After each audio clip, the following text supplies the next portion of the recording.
అనంతపురంలో super 6 super hit బహిరంగ సభ మరి కాసేపట్లో ప్రారంభం కానుంది. 15 నెలల్లో ఎన్డీఏ చేపట్టిన అభివృద్ధి సంక్షేమ కార్యక్రమాలు ప్రజలకు వివరించడానికి ఈ సభ వేదిక కానుంది. దాదాపు 3 లక్షలకు పైగా జనం వస్తారని అంచనా వేస్తున్నారు. ఇప్పటికే అన్ని ఏర్పాట్లు పూర్తి చేశారు. గత ప్రభుత్వం 5 ఏళ్లలో మెడికల్ కాలేజ్ నిర్మాణం పూర్తి చేయలేదని తెలిపారు మంత్రి నారాయణ. దీనిపై వైసీపీ అనవసర రాద్ధాంతం చేస్తోందన్నారు. కాలేజీలపై వైసీపీ ఎందుకు కాలయాపన చేసిందో చెప్పాలంటున్న మంత్రి నారాయణతో మా ప్రతినిధి శ్రీనివాస్ ఫేస్ టు ఫేస్ ఇప్పుడు చూద్దాం. మరి కాసేపట్లో సూపర్ 6 సూపర్ హిట్ కార్యక్రమం జరుగుతుంది. ప్రస్తుతం ఏర్పాట్లను మంత్రి నారాయణ పరిశీలిస్తున్న పరిస్థితి. మొత్తం ఈ సభ సంబంధించి ఏర్పాట్లు ఎలా ఉన్నాయో తెలుసుకునే ప్రయత్నం చెప్పండి సార్. వేదిక పైన ఎంతమంది ఆశలు కానున్నారు? మామూలుగా స్పీచ్ ఎవరు? అంటే యాక్చువల్గా ఈ సూపర్ 6 సూపర్ హిట్ అనే కార్యక్రమాన్ని ఈరోజు 3 పార్టీలు అటు జనసేన, బీజేపీ, తెలుగుదేశం కలిసి ఈరోజు అనంతపురంలో ఏర్పాటు చేసింది. దాదాపు 5 లక్షల పైగా యాక్చువల్గా ఈ సభకు వస్తారని ఎక్స్పెక్ట్ చేస్తున్నాం. నేను కూడా అనేక గ్రామాలు తిరిగాను. ఎక్కడ చూసినా వాళ్ళ ఆనందానికి హద్దులు లేవు యాక్చువల్గా.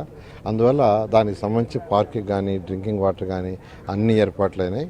అన్ని ఏర్పాట్లు పూర్తి కావడం జరిగింది. ప్రధానంగా ఈ సభ ఉద్దేశం ఏం చెప్పబోతున్నారు? ఎందుకంటే 15 నెలల కాలంలో ఇప్పటికే మీరు 6 పథకాలు అమలు చేసిన పరిస్థితి ఏం చెప్పబోతున్నారు? కింద ఎలక్షన్స్కి ముందు 3 పార్టీలు కలిసి కూటమిగా ఏర్పడి ప్రభుత్వం ఏర్పాటు జరిగిందండి. అందువల్ల 3 పార్టీలు జనసేన, బీజేపీ, తెలుగుదేశం ముగ్గురు కలిసి ప్రజలకు ఒకసారి వివరిస్తాం ఈ 15 నెలలు ఏం చేసిందని దానికి యాక్చువల్గా చేశారు. అందుకని ఈరోజు ఈ బహిరంగ సభలో ఈ 15 నెలల్లో ఏదైతే సూపర్ 6 కార్యక్రమాలు పూర్తి చేశామో 3 పార్టీలు యాక్చువల్గా ఈరోజు కలిసి ప్రజలకు వివరించడం జరుగుతుంది. ప్రధానంగా మెడికల్ కాలేజీకి సంబంధించి వైసీపీ తీవ్రస్థాయిలో ఆరోపణలు చేస్తుంది. కోట్లాది రూపాయల విలువైన భూములను కట్టబెట్టడానికి ప్రభుత్వం పన్నాగాలు పడుతుందని చెప్పి ఆరోపిస్తున్న పరిస్థితి ఎట్లుంది?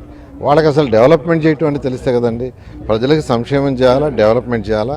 డెవలప్మెంట్ చేయాలంటే ఇన్ఫ్రాస్ట్రక్చర్ కొన్ని డైరెక్ట్గా ప్రభుత్వం చేయాలా, కొన్ని పీపీ మోడల్ చేయాలా.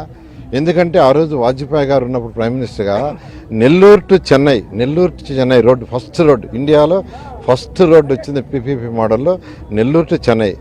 అది ఆ రోజు మా ముఖ్యమంత్రి నారా చంద్రబాబు నాయుడు గారు కేంద్ర ప్రభుత్వానికి చెప్పడం, దాన్ని యాక్సెప్ట్ చేయటం.